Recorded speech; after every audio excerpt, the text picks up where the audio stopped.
A 70-year-old man comes to the office due to 3 weeks of unrelenting low back pain. He was grocery shopping when he first noticed the pain. The patient reports no trauma or leg weakness but describes having to strain to urinate. He has a history of hypertension and hyperlipidemia and has not seen a doctor in the past 5 years. His wife died a year ago and he now lives alone. The patient is a retired construction worker and has a history of tobacco and marijuana use. There is tenderness in the lower vertebral area. Imaging study of the spine reveals several osteoblastic lesions in the lumbar vertebrae. The question is, which of the following structures was most likely involved during the spread of this patient's disease? If you are one of the smartest people on earth, type the correct choice in the comment box below.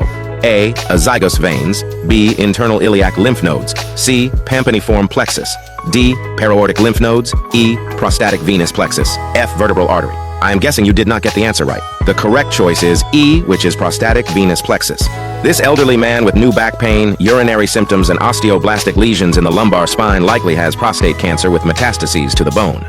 After regional lymph nodes, liver, and lungs, the skeletal system is the fourth most common site of metastases, which usually disseminate hematogenously. Cancers of the pelvis, including the prostate, spread to the lumbosacral spine via the vertebral venous plexus. The vertebral venous plexus communicates with a number of venous networks, including the prostatic venous plexus, which receives the venous supply from the prostate, penis, and bladder. It runs up the entire spinal column and connects with the venous supply of the brain via a valveless system, which allows for bidirectional flow and regulation of intracranial pressure. This venous connection to the cerebral circulation may help explain the propensity of tumors to metastasize to the brain.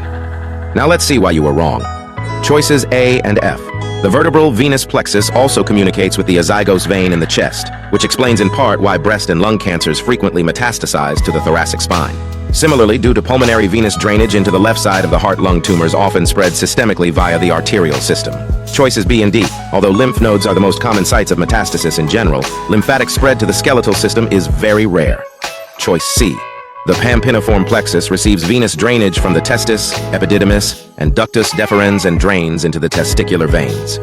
If you already knew the answer, or at least now know the correct one, click the like button.